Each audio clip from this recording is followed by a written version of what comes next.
TR to PR को लेकर हम सब ने हजारों वीडियोस देख ली हैं या पोस्ट पढ़ लिया है कि ये आने वाला है। हम अभी तक अवॉइड कर रहे थे इस टॉपिक पर वीडियो बनाने के लिए कि अभी तक कुछ कंफर्म्ड इन्फॉर्मेशन पब्लिक डोमेन में अवेलेबल नहीं है, लेकिन कई एप्लीकेंट्स ने कहा कि आप जरूर वीडियो बनाकर बताएं कि कंफर्म्ड क्या है। तो आईआरसीसी की वेबसाइट पर 2-3 जगह इसके बारे में रेफरेंस दिया गया है। अब उसको डिस्कस करते हैं कि उसके मीनिंग क्या है। अगर हम आईआरसीसी की वेबसाइट का पहला स्क्रीनशॉट देखें, वहां पर क्लियरली दिया गया है कि अप टू 33,000 एप्लीकेंट्स को 2026 एंड 2027 में ट्रांजिशन किया जाएगा पीआर के लिए, जिनकी स्ट्रॉन्ग रूट्स हैं और जो टैक्सेस पे कर रहे हैं। साथ के साथ कहा गया है कि जो कैनेडियन इकोनॉमी को स्ट्रॉन्ग करने के लिए हेल्प कर रहे हैं। अब अगर हम सेकंड स्क्रीनशॉट को देखें, वहां पर 3 मेन कीवर्ड्स हैं जिन पर आपने ध्यान देना है। पहला है कम्युनिटीज, सेकंड इन डिमांड और थर्ड है रूरल एरियाज।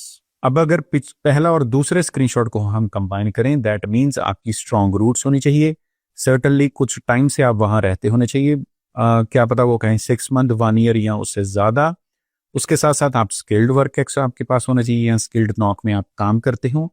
रूरल एरियाज में आप काम करते होने चाहिए और इन डिमांड सेक्टर्स में। तो अगर आप जीटीए या ग्रेटर वैंकूवर एरिया में रिटेल हॉस्पिटैलिटी में काम कर रहे हैं, आप एक्सपेक्ट कर रहे हैं, अनफॉर्चुनेटली मोस्ट लाइकली आप इसमें क्वालिफाई नहीं कर पाएंगे। अब बात करते हैं जो चेकलिस्ट आप लोगों को कमेंट या डीएम में भेजने की बात हो रही है, तो इसकी चेकलिस्ट के लिए आप क्या कर सकते हैं। लास्ट टाइम जब टीआर टू पीआर आया था, उसमें ये इशू आया था कि एप्लीकेंट्स को लैंग्वेज स्कोर्स में दिक्कत आई थी कि वो लैंग्वेज एग्जाम बुक नहीं कर पा रहे थे। तो अगर आपने पीजीडब्ल्यूपी रिसेंटली अप्लाई किया है, करने वाले हैं, या आप वैसे ही अपने एक्सप्रेस एंट्री प्रोफाइल या किसी पीएमपी के लिए एग्जाम देने वाले हैं, सर्टनली दे के रखें।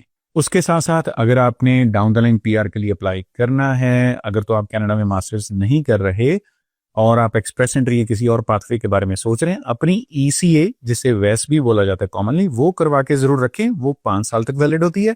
आपके लैंग्वेज कोर्स 2 साल तक वैलिड होते हैं। इसके अलावा अगर आपने बाकी डॉक्यूमेंट्स वैसे ही कलेक्ट करने हैं अपने किसी और पाथवे के लिए, सर्टनली गो फॉर इट।